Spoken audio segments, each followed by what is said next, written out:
Good afternoon, or morning, or evening, or whatever time it is when you're looking at this video. Today we're going to be going over setting up some leg controls, some IK controls, some pull vectors, as well as the reverse foot setup that we've talked about in class. I'll be working off of the girl rig, but these will apply to your boy rig as well, so you can work alongside me with either file. Just do try to make sure you're caught up, right, because we'll be trying to, maybe speed up a little bit here and get our rigs finished before the semester's out. That said, let's jump in by making some IK handles and controlling the way our legs will bend with a pull vector. So we're going to be going over some familiar tactics to create that IK handle. We've done this on Boney before, right? And I'll get into my legs to get started here. But again, hopefully this will be familiar territory to you by now. So let's go ahead and set our legs to the preferred angle. We're going to bend them how they should bend, and I'll use shift clicking and manipulate both limbs at the same time to do so. So I'll go ahead and grab my left hip and my right hip by holding down shift. I'll hit E on my keyboard to change to my rotate tool, and I'll just send these out a little bit, and I'll bend the knees back to get this set up as well. So same deal, I'll select my left knee, hold down shift, and grab my right knee. Oops. And I'll go ahead and restrict my mesh so it doesn't get in the way. On my joints, my mesh. There we go. And I'm just going to bend this in as well. Because again, we're going to tell Maya how we want our legs to bend on the IK solver. So we want to set the preferred angle to, instead of having Maya guess, we can suggest to it how it should bend. Now I'll go ahead and shift click both of these limbs to set that preferred angle by grabbing my left hip, holding down shift and grabbing my right hip, or my left knee, excuse me. Hold down right click and go to set preferred angle. I'll repeat this process on the other side. I'll go ahead and zero out the rotations on all of these limbs. So I'll use shift click to grab all of them. And grab my rotate Z and zero them out. So again, we want to use that set preferred angle to get our IK handles to work perfectly. Again, you can right click and go over to assume preferred angle on each of these bones, right, to get them back bent, and just double check that things were set that way. Again, I do want to zero these out, right? I don't want to undo to get these back into position because that'll undo our set preferred angle. Let's go ahead and put some IK handles on it. I'll hide the girl geometry for now, and I'll go to my rigging tab here up on my shelf and grab the create IK handle tool. Alternatively, you can change your menu set to rigging and go up to skeleton down to create IK handle. And I will go over to the options box, the tool settings, right? And you can also access this by double clicking on the icon for the tool in your shelf. And do just make sure that your current solver is set to rotate plane solver. It is by default, so this should be okay for you if you haven't touched anything, but just in case things aren't behaving like they are, you might want to double check that current solver and make sure it's set to rotate plane.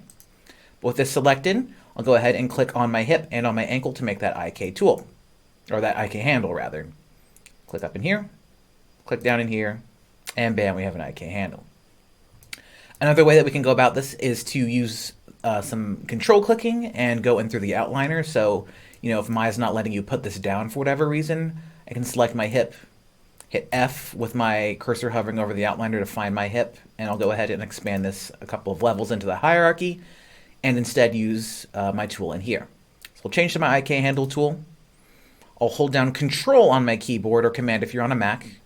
Click on RT hip, and while still holding down Control, I'll click on RT ankle. And we also have another IK handle made for us that way. So, if Maya's throwing out an error because, this particular build of 23 might be bugged, you can go ahead and use that method to also create an IK handle on either side. Let's go ahead and rename our IK ankle handles to, LT underscore IK underscore ankle underscore HDL. And do something similar for the right, except just make this RT. Now that I have those down, let's go ahead and double check that these are working as they should. I'll select my handles, pull these up and down, and it looks like my IK solvers are behaving as it should. Got a nice little High School Musical jump pose here. Isn't that cute? All right, so that's working how I'd like it to. Let's go ahead and throw these in their own groups as we've done, a handful of different times with some other controls. I'll go ahead and hide my girl's geometry again so I can work with my ankles here a little bit better. And I'll show you two different ways to move the group pivots where they need to be. First, I'll grab my LT ankle and hit Control G, give it its own group, and copy that name and paste it into the group's name. And I'll just make my capital HDL, lowercase HDL, and add capital GRP to make sure that that naming convention signifies it's a group. And I'll repeat the same for my RT IK handle. So I hit Control G, and I'll rename it just using RT instead. Cool. So right now the pivots of those are, out of place, right? Taking a look, it's in the middle of the grid. I'll go ahead and turn that back on just so we can see it. And that's not really doing it for me. I'll go ahead and change my background color just so we can see a little bit better with the contrast. Let's go ahead and get those pivots back into place. For the left one, I'll use the D as in dog just to snap it into the ankle where my IK handle is, right? And then we'll use a different method for the RT or the right side. Both are perfectly valid. I just want to show you how to do this both ways. So my LT group, I'll select it. Hit D as in dog on my keyboard. Oops. To activate the pivot grabber. I'll hold down V as in victory on my keyboard to turn on vertex snapping. I'll click here in the center of it and drag up to get it inside the ankle. All right. And now this will also control it similarly. We do just want to have groups hold some of our different controls because they're a useful offset. And, once we start getting things parented up to the main root control, it'll also be helpful there. Let's do something similar on the other side, but we'll use a match pivots function just to move that over where it needs to be. So I'll select my group first, the object with the pivot that I don't want. I'll hold down Shift, and I'll click my IK handle next, the object that has the pivot that I do want to match to. And I'll go up to the Modify menu, down to Match Transformations, and Match Pivots. Now clicking back and forth, those pivots are exactly in the same spot, just like with our LT ankle side. Cool. And then I'll go ahead and unhide my girl just for the moment and grab my handles again, make sure that they're working. Grab both the handles, I'll grab both the groups, and it looks like things are doing what they should. Great. Looks like my IK solvers are set up. But now we're going to add some pole vector controls. Pole vectors allow us to change where the knee aims, or basically the center of our IK chain. So, right now this is pointing forward, but if we need to change our pose or change how our weight's looking, we can instead tell the knee to look left or right, or, basically have a little bit of extra fine-tuned control over where it's looking. So let's go ahead and drop some control curves in first. You can use any control curve that you'd like as long as you remain consistent when we build these pole vectors. I'll go ahead and hide the geo layer of my girl so I can snap to the knees. Up to curves and surfaces, and you can either drop a circle down here and use that as a pole vector. But what I'm going to do is I'm going to use our handy dandy control curve script to put in a more complex shape because that's what I've seen used on a lot of rigs, and I personally like it a little bit better. So I'll go over to my rigging tab and over to my curves. This is the script that we've installed and used a handful of times now, right? And what I'm looking for are curved 4 arrows thin. There we go. I'll hit origin once I have those selected, and now I have these 4 little curved arrows down here. So the way the pole vector works, right, is that it changes the way the knee aims. So I'll go ahead and snap this to the knee and get it where it needs to be in space before we freeze our transforms. So I'll change to my move tool, hold down V as in victory on my keyboard, and snap this up inside the knee. Now I'll pull this forward a little bit. Maybe that'll work. And I'll also rotate this forward 90 degrees on X. So I unhide this. Again, her knee will be pointing at this particular control. So I do want to have this be directly in front of the knee. And we'll look at a tactic to mirror that over to the other side as well. But now that I have this where I like it to be in space, this is what I want it to be, the new 0 position. So I'll go ahead and modify freeze transformations. Oops, and of course if that doesn't take, you might have had options off like I was earlier when I was working on another project. So I'll go to the options box instead and reset the settings so I can freeze, translate, rotate, and scale. Now I'll freeze transforms, and once again in my channel box, all of those are nice and clean. So I got those curved 4 arrows thin. Let's go ahead and rename this to, again, this is our pole vector control. So I'll make this my LT underscore knee, because that's the joint that it's going to be controlling. Then I'll use PV for pole vector underscore CTL. Great. And like we've done with our previous controls, I'll also throw this in a group and center the pivot up so they're going to be the same. Control G.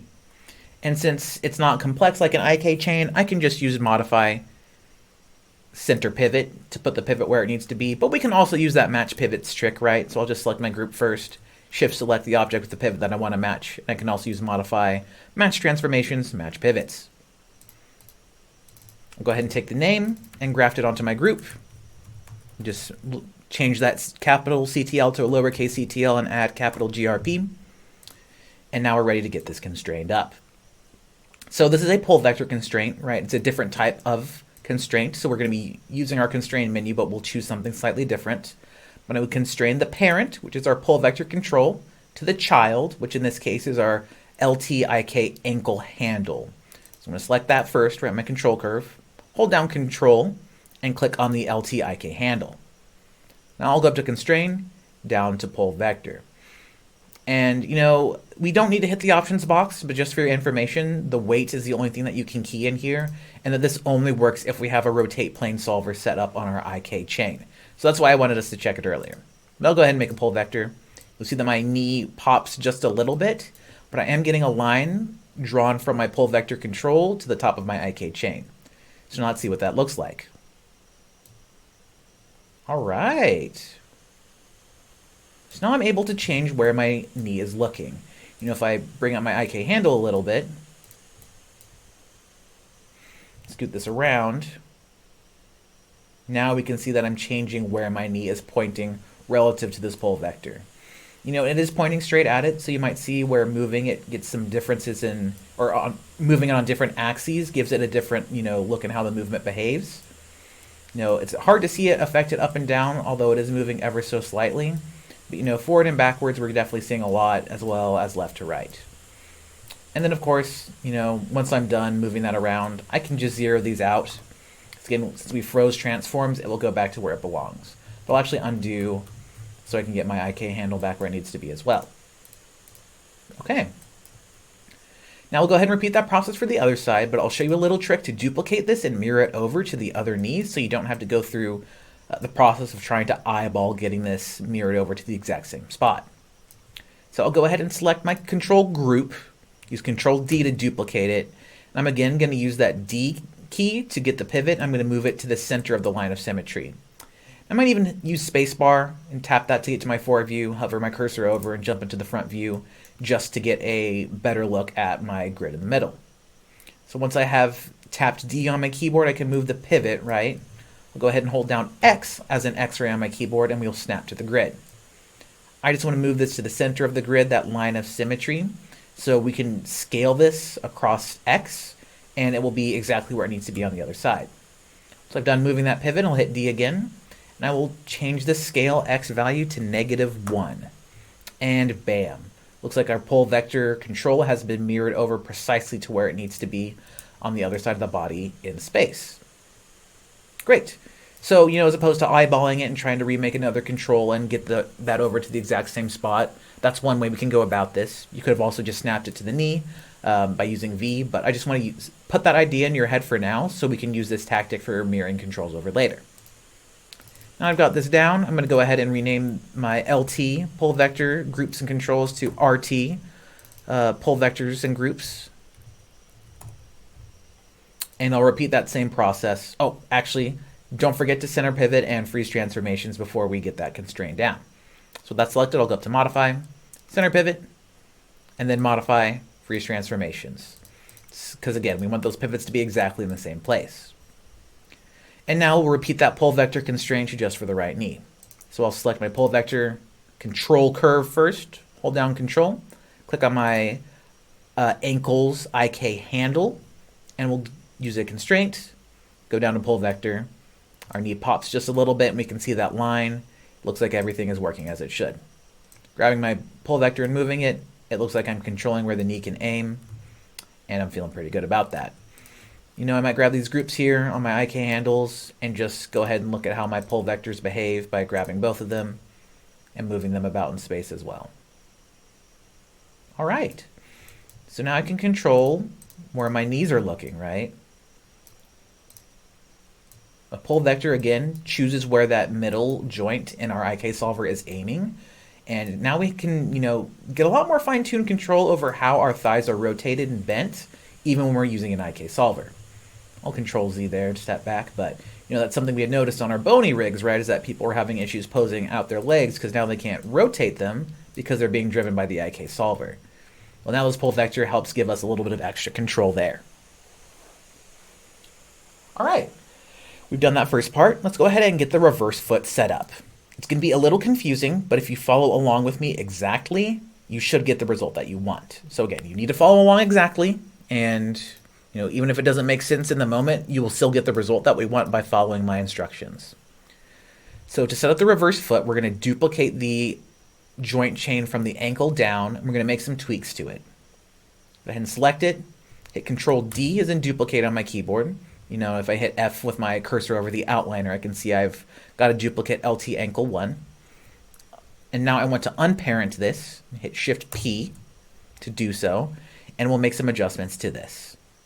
I'll use my isolate select to get a hold of just this foot so we can make some changes to it. I'll open up the hierarchy as well. First thing I want to do is I want to add an extra heel bone in here. So I'll go up to my Create Joint tool. I'll select my LT toe because I want to add that heel bone to the end of this already existing joint chain. And you could absolutely just, create this out in space and then parent it back up, but this saves us, a couple of clicks. So my LT toe selected, my Create Joint tool active, I'll hold down V as in victory on my keyboard and click inside the ankle of my joint chain. That'll allow us to snap to the exact center of it. Now I'll go ahead and move this joint down in space to match the same height, just the same Y height as the toe joint. If this is at a little bit of an angle, you can double click our tool here and make sure our axis orientation is set to world, not object. Because now you can see with it set to object, it's not going to quite get me the alignment that I'd like. So I'll make sure that this is set to world. Now I'll hold down V as in victory on my keyboard again, grab just the Y axis handle on my move tool, and I'll drag this down in space. And notice it'll snap to whatever my cursor is over, but only move it on Y, because I only grab my Y, right? So I can hold down V while grabbing it on that Y handle, and just take my mouse over to the toe, and it will be at the exact same height as that. Let's go ahead and rename our joints. I'll double click my joint 1, and I want to rename this to my LT reverse underscore heel. And I'll use comment rename to add reverse to these as well. Hold shift and select and grab all of these. Use my joint rename tool to search for LT underscore and replace it with LT reverse underscore, search and replace.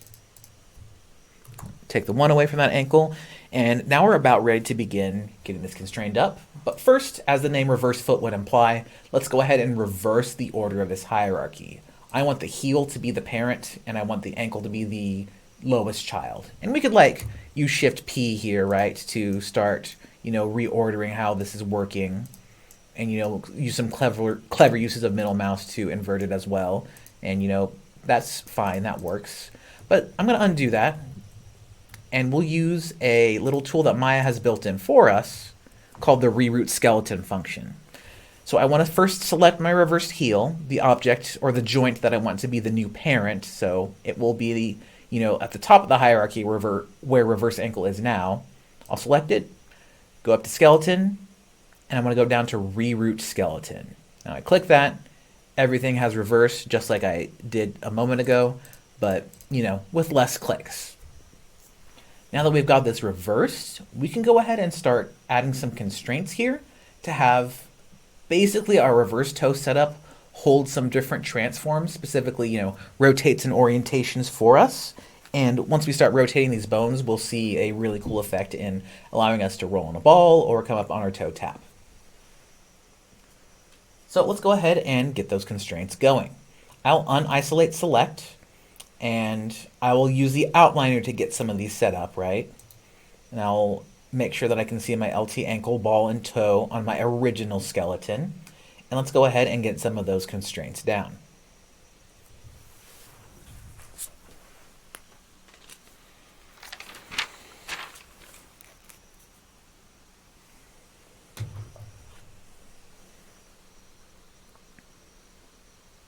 So we're going to take a couple of orient constraints and combine them with a point constraint to get the effect that we're looking for.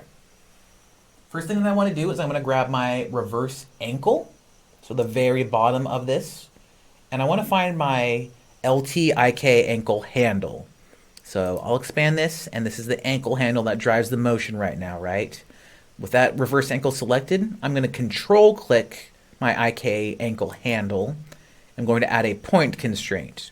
Which a point constraint, if we go up to constrain down to point and over to the options box, is only to constrain the X, Y, and Z translate axes, right? So it's not like a parent constraint. It only does one of those, but I do want to make sure maintain offset is on before I hit add. All right, next let's go ahead and take our reverse ball and constrain it to our LT ankle. So I'll select reverse ball first, hold down control, grab my LT ankle. Let's do an orient constraint this time. So we'll go up to constrain, down to orient, and I'll go to the options box just to make sure maintain offset is on. And unlike a parent constraint or a point constraint, orients only hold rotation, whereas point only holds translate, and parent does all of the above. So I just want this to be an orient constraint. I'll go ahead and hit add. And we'll add one final constraint to the reverse toe as it is constrained to the reverse ball. So I'll click my reverse toe, hold down control, and grab my reverse ball, or my regular ball, my LT ball, not the reverse ball. And I'll hit G on my keyboard as in go again, just to repeat the previous operation that I did, which just adds a new orient constraint for us. Now we should have our reverse foot setup working. Let's test it by rotating some of these joints. I'll first grab my reverse ball, change to my rotate tool, and rotate this forward on Z, and we can see our girl is coming up on the ball of her foot. Do you notice that since her heel is also moving up, that we're getting that bend in our IK knees as well? If I take it back, she'll rock back onto her heels. Probably not the deformation that we want here, but that's okay because the toe tap will hold a better one for us. But that's how we can test and make sure that the ball, or the foot roll in this particular instance, is working. So I'll zero out that rotation, and I'll make sure that my reverse toe is working. So I'll select that from the outliner, rotate this forward, and now she'll come up on the tippy toes of her foot. And if I rock this back, she'll rock back onto her heels, and bam, there we go. So if we're an animator and we want to get a walk cycle going or other complex motions with our feet, we can use these joints to give us a lot better deformations with a lot less heartache. But right now, our animators would have to go in, select these actual joints, and rotate them to get the result that they want. And why don't we go ahead and make things a little bit easier for our animators instead? Let's make a box. We'll add our own attributes on it to help drive those rotations, all with a single click. So I'll go ahead and add a new control curve. Again, if you want to use a different shape, some people might take a circle and distort its shape to match the actual outline of a foot. Others might just use a single circle around the whole foot. But in this case, we'll make a box. So go back to my rigging, shelf tab, open up my curves again, and I'll find box, drop it on the origin. And what I'm going to do is I'm going to snap this to the floor so I can build a shoebox around the shape of her foot. So I'll hop into my front viewport, hit D, and hold down V on my keyboard, drag this down in space just so I can snap my pivot to the bottom of the box. Now I'll hold down X so I can snap this to the grid and get this on the floor. Now that that's snapped directly to the floor, I'll move this over, and I'll go ahead and get this sized up to her foot size. Yeah, I'm building just like a little bit of a shoebox here, right? I just want this to be vaguely the shape of her foot. Even scoot this forward maybe a little bit. And that'll do. Okay, I've got my shoebox sized up. So let's go ahead and add some of our own attributes to this. We'll freeze my transforms first before I go much further. And we'll see how we can use that to drive the rotation in our reverse foot setup. So with this box selected, I'll go up to Modify Freeze Transformations. Go ahead and rename our box while we're at it. Make this LT underscore foot underscore CTL. And we're going to use the attribute editor to create our own custom attributes and use that to drive the rotation inside of our reverse heel. This box selected, I'm going to go over to my attribute editor, and I'm looking for the attributes menu down to add attributes. Now once I bring this menu open, I'll explain a little bit of what's going on here. First is long name, override nice name, and nice name. Long name is what we want this to be called under the hood, or how Maya will sort of be recognizing our variables. We can't use spaces or any extra, fancy characters in here, so this would have to be something pretty simple, like LT underscore foot underscore roll underscore CTL. Well, we can overwrite that with a nice name by ticking on this box. And actually, I will name this not foot rule, but foot roll. So I can just call this foot roll in the nice name instead. So this is what our code will use, but when we look at this in our channel box editor, it'll say the nice name with good grammar on foot roll. I want the data type to be float. I want to change my attribute type or adjust minimum or maximum in this instance. We'll look at changing those a little bit later down the line. But I'll go ahead and hit add for now because I've added a foot roll. Now let's go ahead and add a toe tap through the similar method that we just used. So I'll go up to LT underscore toe tap underscore CTL. Use an overrided nice name and just call this toe tap. And I'll hit OK. So after we do that, you'll notice if we go to our channel box in layer editor, we have foot roll and toe tap now in here. Now right now they're not doing anything because they're not linked up. What we are able to do is we're able to create those extra attributes, and we'll use some expressions to link those, to the rotation of our bones, and instead drive that motion this way.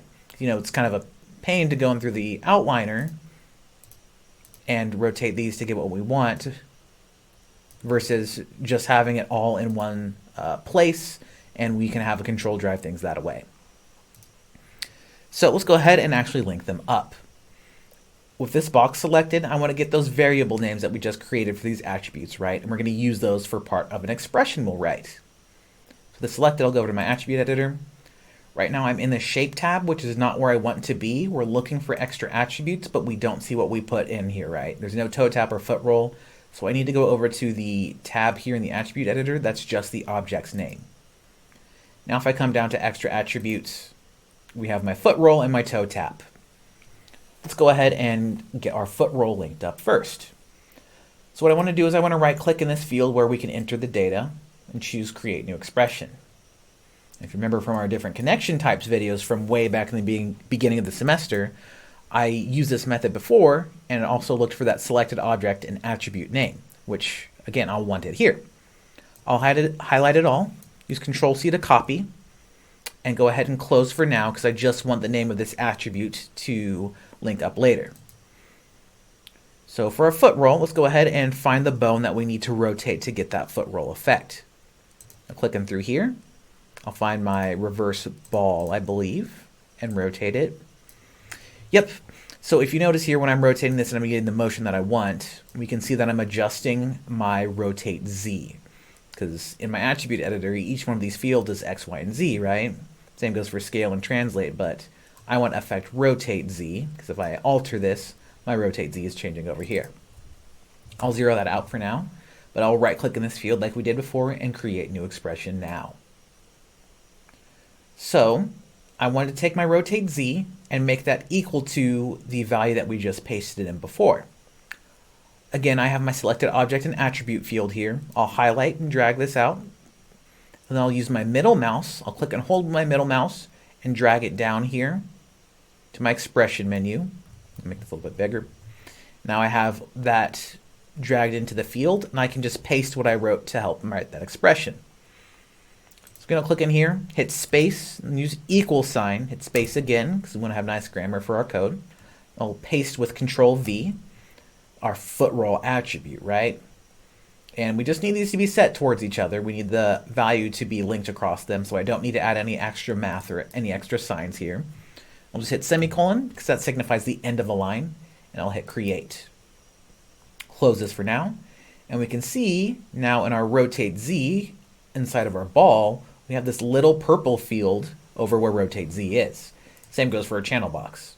Remember that if this box over here is colored in, that means that there's an outgoing connection driving this attribute. So now that means if we select our left foot control, where we put our extra attributes on and we change our foot roll value, now we can get her to roll her foot forward. So that's going to be a lot easier than grabbing those bones by hand, right? Go ahead and zero that out. And we'll repeat that process for toe tap. Again, I want to get the attribute name for my toe tap. I'll select my left foot control, the thing that we want to control it, that we want to be our driver, right? I'll go over to attribute editor. Down here, I'll look for my toe tap under the extra attributes menu, Right click on it and create a new expression.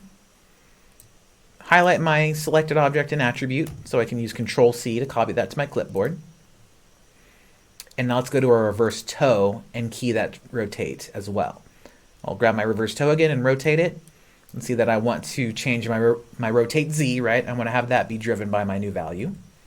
So I'll right click in there and create a new expression. Now we can use that middle mouse drag as well, or we could also just type in rotate Z, because that's the name of this attribute that we want to operate on, right?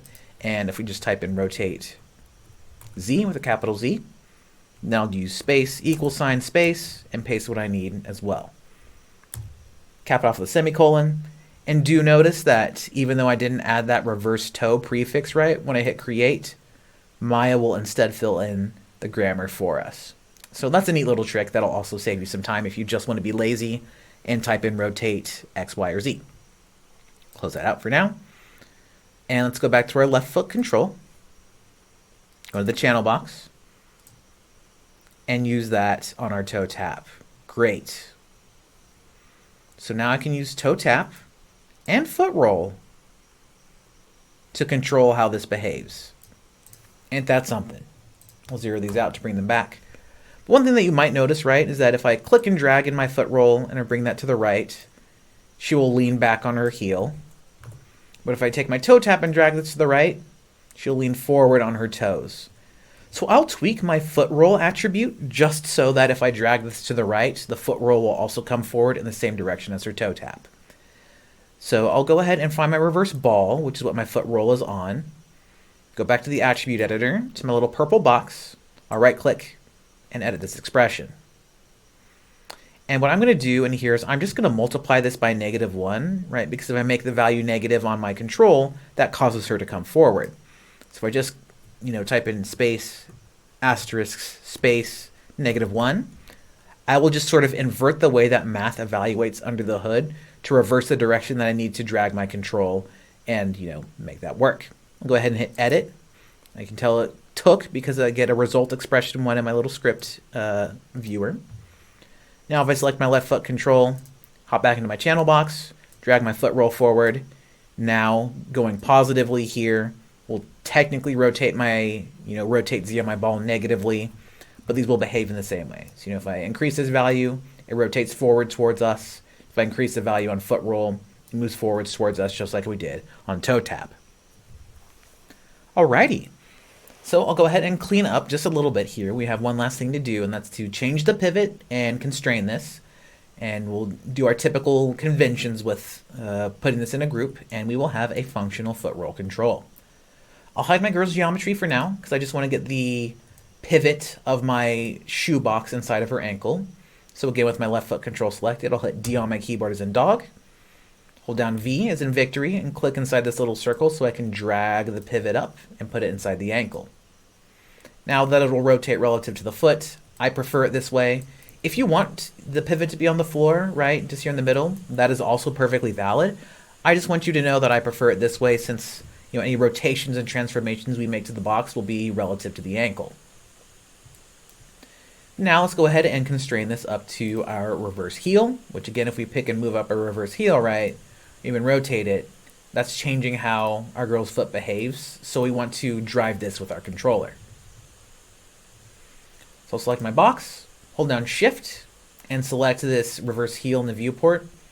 If you want to, grab the box through the outliner, just hold Control to grab the reverse heel instead. So if you hold down Shift, it'll grab everything in between, right? We don't want that.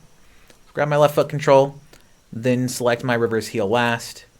We'll make a parent constraint. I'll go up to constrain, down to parent.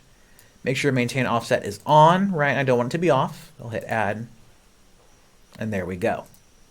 You've seen that parent constraint crops up there in our reverse toe setup. If you click and move this around, bring the visibility back on our girl. Now this is an all-in-one control, not only picking up and rotating our foot and altering how our IK behaves, but we can also do our foot roll and toe tap. So if I'm working on a walk cycle, I can have this rotated down, and then as I'm coming down from my contact pose, I can zero this out, S, if I'm lifting back up, I can instead key my foot roll. Maybe set it like this. Do a little bit of this. And then I can drop into the keyframe here, maybe even before here, right? And this is all just testing, right? But point being is that I can use that to have sort of my leaving my contact in my passing position. I can now combine all of those different controls, those rotations, that foot roll and toe tap control, to have a lot more fine-tuned control over how my rig behaves. I'll go ahead and zero that out to put it back into spot. And lastly, I'll go ahead and throw this control in its own group. So as opposed to L foot CTL, I'll make this L foot CTL group. And I'll go ahead and match the pivots by having this group selected first, holding down Shift, running a modify, match transformations, match pivots. And that is how you go ahead and build a reverse foot setup. I'll go ahead and do some time-lapse speed. Probably won't go as fast as I do with paint weights, but we can take a look at what building that looks like on the other side as well. I'm doing exactly the same thing. I don't have to compensate for any mirrored, objects. I'll go ahead and use that same tactic that we used with our pole vectors, and I probably won't speed through that, so you can just, again, get another feel for how we mirror things over in space. And aside from that, we can watch that be rebuilt again. So I'll select this group, right? This holds everything that I want to be duplicated. I'll hit Control D on my keyboard. And something I do want to point out is even though we duplicated this, if we look on our left foot control, those foot roll and toe tap attributes are still hanging out for us. So even though we duplicated those, we didn't lose those, which saves us a little bit of time. Like I did before, I'll select the group that I want to be on the right side, hit D as in dog, then hold down X as in X-ray, scoot this forward to the line of symmetry, and I can jump forward into my front-facing viewport just to make sure that that's all lined up, which it is. Scale this across -1x, modify freeze transformations, then do I'll shift select the control, which has the pivot exactly where I need it to be, right? Do a modify, match transformations, match pivots. Rename this to RT foot control. And get this all constrained up. And now that I've got that duplicated and my pivots matched up, I already have my foot roll and toe tap attributes already existing here. So I'll just go ahead and repeat that process that we did by duplicating the ankle, setting that extra joint, reversing it, and getting some of those constraints set up. Again, I'm doing this in the exact same order that I did with the left foot. So you should be able to reference that in terms of how you should get your constraints set up. Just make sure you're following that to get the reverse foot set up. That said, I'll go ahead and speed through and see you at the end of the lesson.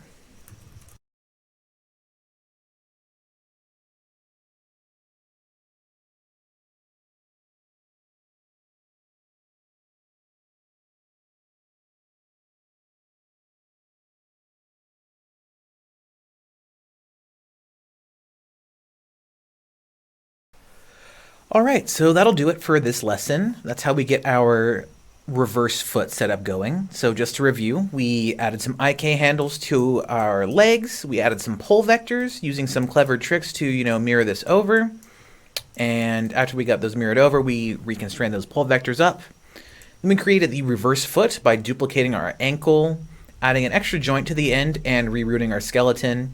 After we rerouted our skeleton, we added some, different orient and point constraints. So once we rotated some of those heels and, the ball of the foot, we're able to rotate up on the ball of our foot. Then lastly, we created this little shoebox shape to sort of represent the control that we're creating. And we use that to create some of our own attributes via the attribute editor and use the power of expressions to link that to the rotate Z attribute of our different reverse foot setups. So now we should be good in the hood to get this going. So one last thing that I will do is I will just go ahead and hide these reverse heels, both LT and RT, since I'm not going to need them, right? They're driven by the other attributes and controllers, and we don't want to make things any messier or confusing than they need to be, so I'll just hide those for now. That said, this concludes our lesson. I hope you enjoyed this and that it was useful, and as always, let me know if you have any questions.